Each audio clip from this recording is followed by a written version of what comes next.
Thereafter moved to Las Vegas and basically left the scientific community to do other work.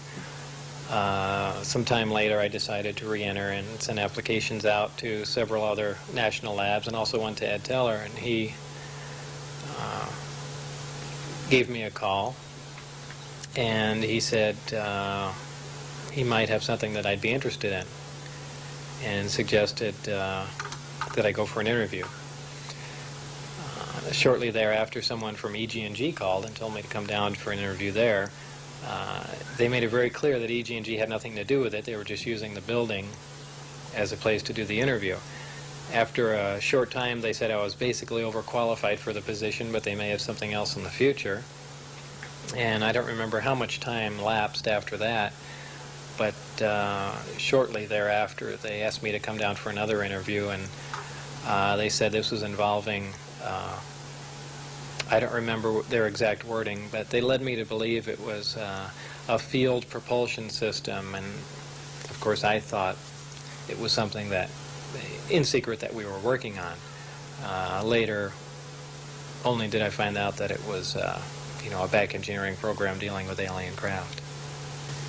I flew out of Las Vegas McCarran Airport, and I flew to Groom Lake in a 737 aircraft.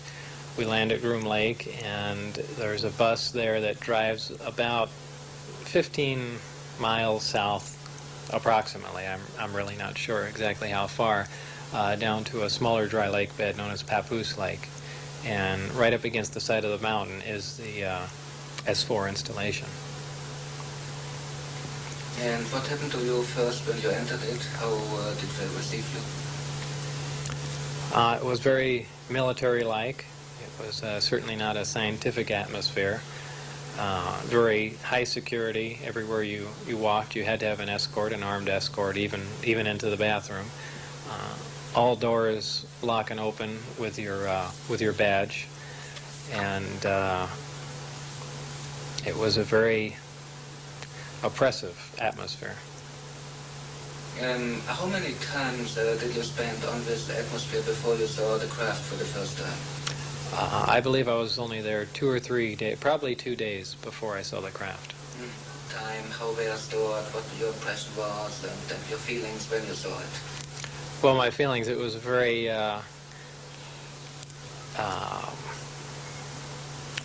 I should step back a minute and say that when I first saw the craft the first time, it was walking into the hangar, and my impression was, well, this explains all the UFO sightings. This is just a secret military aircraft we're working on, and that's the end of that. It was actually the second time when I saw the craft, when I got to enter it and look over it, and I finally realized what was going on, that this is an alien craft. And of course this was after I read the briefings, and that was a totally different feeling. That was not a feeling of excitement. It was almost an ominous feeling, that a feeling as if you shouldn't even be there. It's very difficult to describe. How did it look like? It looked like, if anyone's familiar with Billy Meyer's sightings, very astonishingly similar to that craft. It was a very sleek, thin-looking, flying saucer-shaped craft. Kind of hard to describe without drawing it, but kind of a typical flying saucer shape. Did you see just one type or different types? There were 9 total. I only got to essentially work, back engineer, or analyze one of the craft, but there was a separate hangar for each of the crafts, and each one was essentially different in its visual appearance. Did anybody tell you where the U.S. Navy intelligence got the craft from? No. No, not at all. That's a lot of people have speculated about it, that they were either shot down or they crashed, but the craft seemed undamaged, so I doubt either of those would be correct. Can you describe the inside of an alien craft? It's very plain. It's all one solid color, a grayish pewter color, the same color as the outside of the craft. There are no sharp corners anywhere. Every device in the craft, the seat, the amplifier housings, everything has a rounded corner on it, almost as if it was all fashioned out of wax and then slightly melted, so everything curved, even where the ceiling meets the floor on the end. Everything has a curve to it. Very, very plain, very wide open, very impractical use of space. And there are 3 levels. The lower level houses the amplifiers themselves that swing, the 3 of them. The center level is where you enter the craft, where the seats and the amplifiers are, and the top level is a small area, and I did not have access to that, so I don't know what's up there. Do you think they're alien craft or U.S. constructed? Absolutely alien craft, there's no question about it. Why? Well, first of all, the scope of the project was to back engineer it. If they were United States craft, we wouldn't be going backward trying to find out how they were built if we had built them.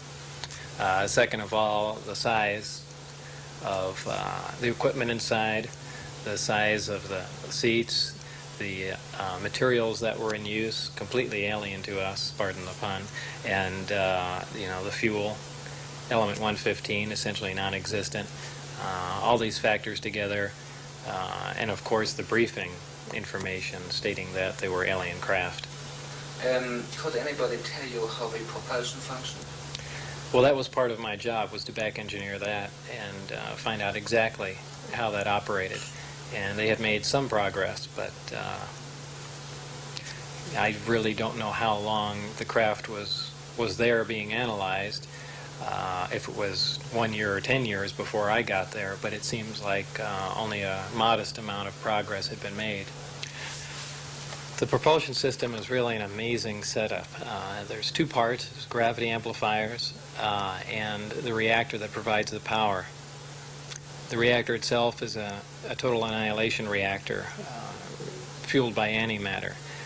Total annihilation is essentially the most efficient nuclear reaction that takes place of the 3, fission, fusion, and annihilation. It uses a super heavy element, element 115, as it would appear on the periodic chart. None has yet been synthesized on Earth. It's my opinion that this occurs naturally in certain star systems. This element is bombarded in an extremely small accelerator.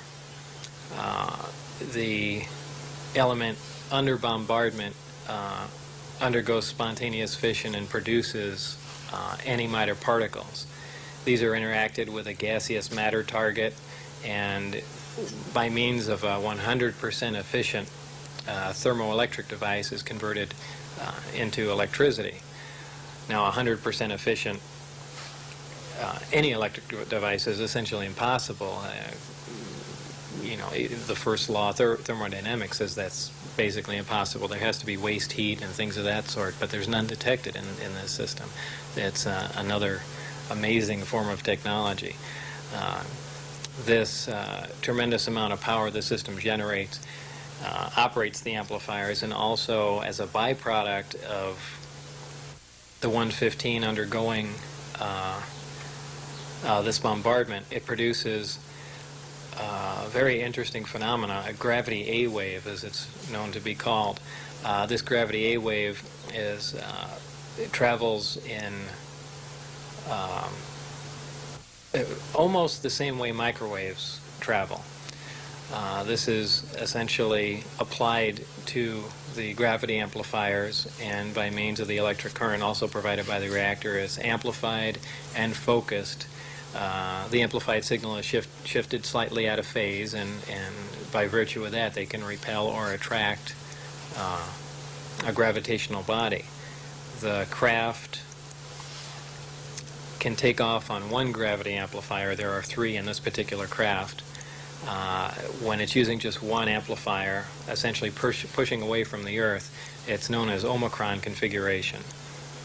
For space travel, the craft will rotate up on its side, face the 3 gravity amplifiers at the target. They'll focus down on a single point some tremendous distance away, and the amplifier and the associated and the associated reactor will be run up to full power, and they essentially pull